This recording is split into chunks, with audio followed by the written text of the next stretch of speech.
see? Rich.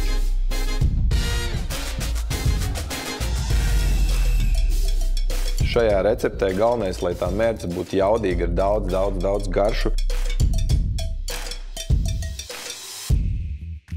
Čau, draugi! Kārtējā izaicinājuma recepte no Piegalda un Santa Marija. Es nezinu, kas tas ir, bet mēs to uzzināsim. Tā, peanut noodle salad. Izskatās, ka šeit tiks izmantota viena no manām mīļākajām mērcēm, kas ir Indonēzijas gado mērce ar zemesriekstiem. Varbūt vienkāršākā versijā, bet mēs noteikti varam pamēģināt uztaisīt šo. Nu, šis no manas dzīves, no manas ikdienas ēdienkartes. Es domāju, ka šis ir ļoti garšīgs trends. Sāksim mēs ar sarežģītāko, vai pareizāk sakot, laikietilpīgāko un uztaisīsim vispirms mūsu mērces. Pirmais, kas mums vajadzīgs, ķiploks un ingvers. Šajā receptē galvenais, lai tā mērce būtu jaudīga ar daudz garšu, tāpēc arī es nežēlošu šīs te garšvielas. Kamēr es te griežu, man iešāvās galvā vēl viena doma, mēs pievienosim vēl vienu sastāvdaļu mūsu mērcei no mūsu veikaliņa, un tas būs kokosriekstu krēms. Rich. You see? Rich. Improvizētam saldumam pieliksim saldo čili mērci, absolūti neaizstājam sastāvdaļu sojas mērci, laima sula. Un kāpēc es izvēlējos pielikt panāgu karīgu garšvielu?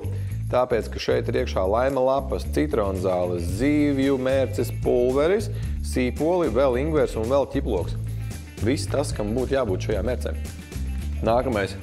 Kokosriekstu krēms. Tas palīdzēs mūsu zemesriekstu sviestu vieglāk iegriezt. Kas gan, protams, jāatcerās ir, ka drīsu nūdeles, arī stikla nūdeles sevī lielu daļu mērķis uzsūks.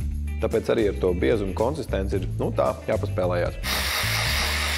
Labi, mērci mums ir, griežam dārzeņu. Man šeit bļodiņā ir edamame pupiņas, kuras jau ir noblanšētas. Receptē tika izmantoti Indijas rieksti, mums jau viņi ir grauzdēti. Beram iekšā burkāns, čeri tomāti, jaucam kopā.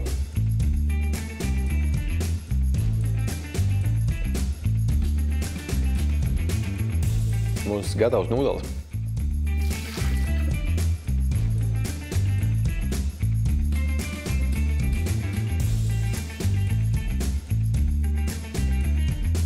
Oh, Jesus!